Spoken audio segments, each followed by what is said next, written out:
En el video anterior de esta serie planteamos la pregunta mostrada en la pantalla. ¿Cuál de las tres posibilidades diría usted que es la correcta? Para responder esto, veamos lo siguiente.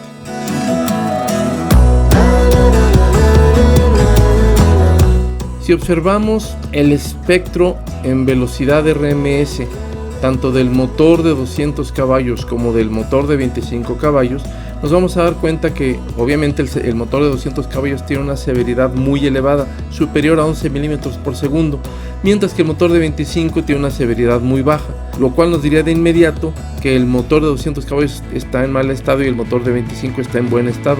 Al observar la misma información, pero ahora en el espectro de aceleración, nos damos cuenta que el motor de 200 caballos tiene preferentemente frecuencias bajas, mientras que el motor de 25 tiene la mayoría de su energía de vibración concentrada en frecuencias altas.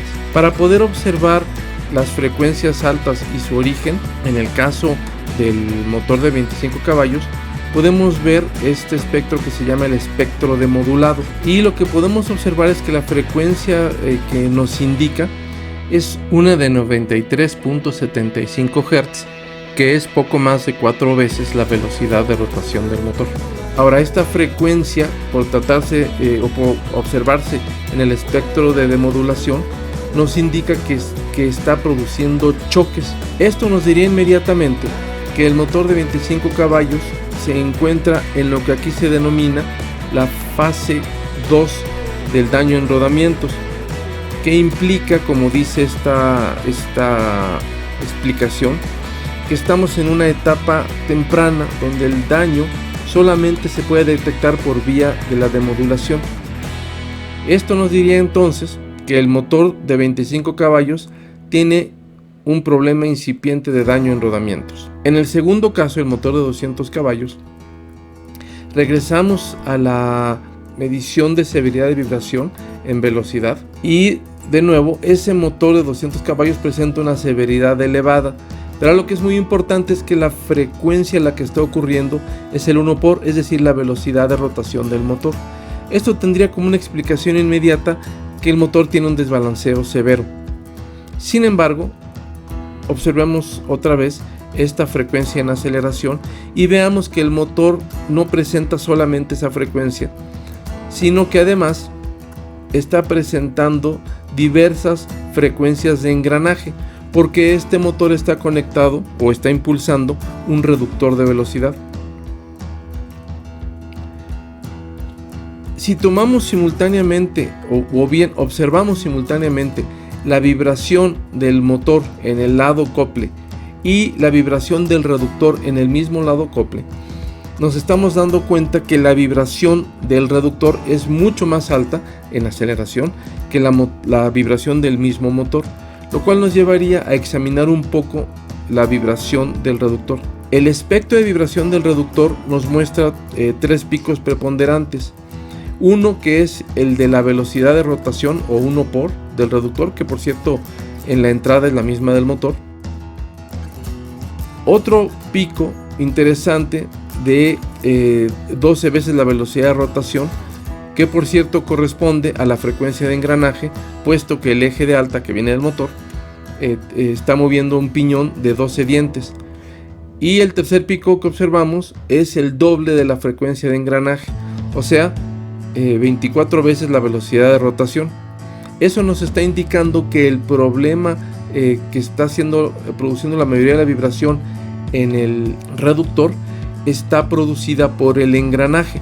Si observamos nuevamente la señal de tiempo del motor de 200 caballos, vamos a observar que un pico, ¿sí?, se nota que hay choques periódicos en la señal de tiempo del motor, que un pico presenta, por ejemplo, en un instante de a los 0.85 segundos, comparado con otro pico, el que seguiría en esta serie periódica, que se presenta a los 0.907 etcétera segundos, producen o son equivalentes a una frecuencia de 19.62 Hz, prácticamente la velocidad de rotación. Eso nos hace sospechar que lo que está haciendo que vibre el motor no es propiamente el desbalance del motor, sino algún fenómeno en el engranaje que está produciendo choques en el motor precisamente a la frecuencia de rotación, como se pudo observar en esta señal de tiempo. Por lo tanto, es posible que el motor de 200 caballos esté siendo obligado a vibrar a 1 por, como dijimos, por un problema en el engranaje de alta, en el piñón. Pero para poder verificar esta posibilidad, deberíamos medir el motor desacoplado.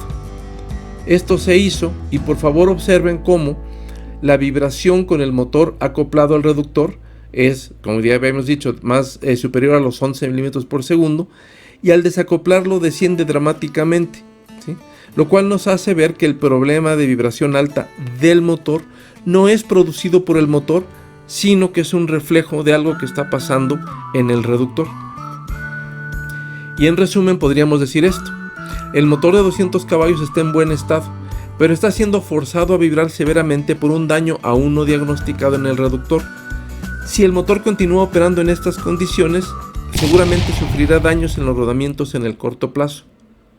Por su parte, el motor de 25 caballos tiene un daño fase 2, es decir, un daño incipiente pero ya declarado, en los rodamientos, probablemente debido al uso del variador de frecuencia, que suele producir pasos de corriente parásita en las pistas y eso produce daños en las mismas. Este motor deberá ser monitoreado con mayor frecuencia y programado para reparación en un plazo no mayor a 6 meses. Por lo tanto, ¿cuál de las tres posibilidades es la correcta? ¿Que ambos motores estén severamente dañados? ¿O que el de 200 está dañado y el de 25 está en estado aceptable?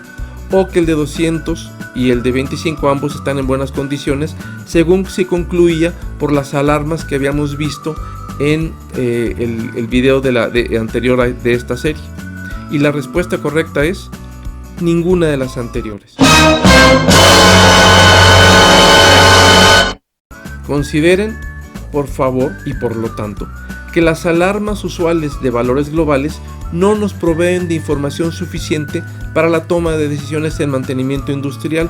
De hecho, como lo demuestra este ejemplo, nos pueden dar información contradictoria, y no es porque sean falsas, sino porque la interpretación no es tan simple como leer únicamente el valor e irnos a una tabla de severidad para decir cómo está. Sin embargo, el concepto de alarmas de vibración sigue siendo muy importante porque nos serviría para tomar acciones antes de que ocurran las fallas catastróficas.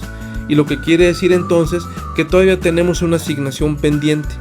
¿Qué vamos a hacer para que estas alarmas de vibración sean útiles? ¿Cómo se pueden desarrollar para que nos den información confiable y oportuna? ¿Existe alguna manera confiable de crear estas alarmas? Este es el tema que abordaremos en la cuarta y final parte de esta serie de videos sobre alarmas de vibración. Muchas gracias.